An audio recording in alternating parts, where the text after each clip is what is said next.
खरमास खत्म होते ही एक बार फिर से राजनीतिक सरगर्मी भी तेज हो गई है। जेएमएम के कद्दावर नेता और पूर्व मंत्री दुलाल भुइयां बीजेपी में शामिल हो सकते हैं। बैनर पोस्टर लगाकर हालांकि संकेत उनकी तरफ से दे दिए गए हैं। दरअसल झारखंड कला संस्कृति की तरफ से टूसू मेले का आयोजन किया गया था और इस बैनर पोस्टर पर बीजेपी सांसद विद्युत वरण महतो और बीजेपी विधायक पूर्णिमा साहू के फोटो लगे हुए हैं। दुलाल भुइयां ने कहा कि प्रधानमंत्री नरेंद्र मोदी के कार्य से प्रभावित हूं। पिछले दिनों भारी बारिश में राजधानी रांची से अपने जान जोखिम में डालकर सड़क मार्ग से जमशेदपुर पहुंचे थे और ऐसे प्रधानमंत्री के साथ और पार्टी में रहना गर्व की बात है।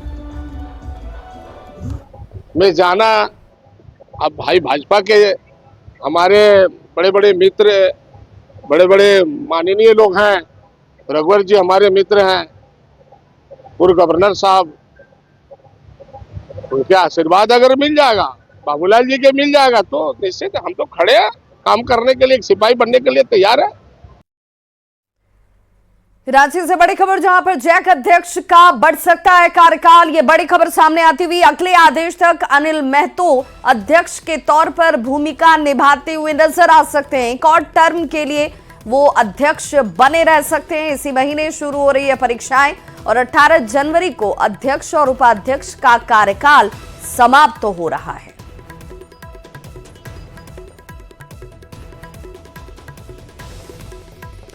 खबर रांची से, जहां बरियातू इलाके के बीच सड़क पर एक शव को दफनाए जाने का मामला सामने आया, जिसके बाद से स्थानीय लोगों में दहशत का माहौल है। शव को सड़क के बीचों बीच दफनाए जाने की वजह से हालांकि ये पता नहीं चल पाया कि आखिर ऐसा क्यों किया गया। कहा जा रहा है कि 40 से 50 की संख्या में लोग पहुंचे थे। बीच सड़क पर गड्ढा खोदा गया और शव को बीच सड़क पर इसी गड्ढे में दफना दिया जाता है।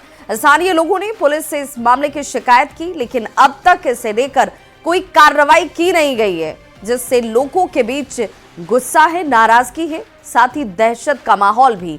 स्थानीय लोगों से बात की न्यूज़ 18 संवाददाता ओम प्रकाश ने। राजधानी रांची के बरियातू इलाके में अगर बात की जाए तो लोगों के द्वारा एक बॉडी जो है मृतक की, उसे रास्ते में ही गाड़ दिया गया है और इस तरह से एक हुजूम आया था लोगों का और उन्होंने यहाँ पर एक शव को जो है वो दफनाया और उसके बाद वो यहाँ से चले गए।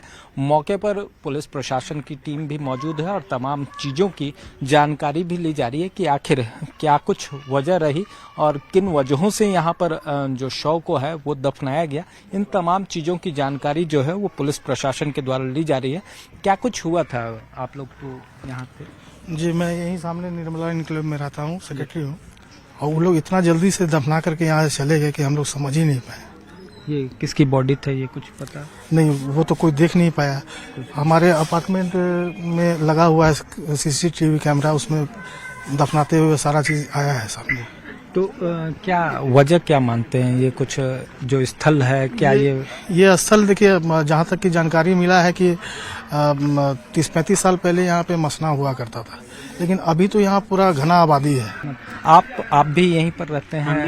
ये इस तरह की घटना हुई, सामने घर है, तमाम चीजें हैं, क्या कुछ लगता है इस तरह से चीजें जो हो रही हैं कितना आप लोगों को भी भयभीत कर रहा है? ये तो है ही, भयभीत करने वाला तो चीज ही है ऐसा, और ये सरासर मतलब कि गलत, मेरे हिसाब से तो गलत होना चाहिए ये चीज, क्योंकि बीच सड़क में इस तरह का हादसा होता है तो ये गलत चीज है। यहाँ पे लोग काफी भयभीत है और उनका कहना है कि प्रशासन को इस मामले में जो है वो जानकारी जुटानी चाहिए और जो भी इसके लिए दोषी लोग हैं, ताकि इस तरह से सड़क पर बीच रास्ते में इस तरह से शव को आइंदा न दफनाया जाए और न इस तरह की स्थितियां उत्पन्न हो। इसे देखते हुए कार्रवाई की मांग कर रहे हैं। अब देखना होगा कि प्रशासन इसे लेकर कब तक कार्रवाई करती है और क्या कुछ इसे लेकर जो आने वाले दिनों में दिशा निर्देश जारी होते हैं। कैमरामैन संत के साथ ओम प्रकाश, न्यूज़ 18 रांची।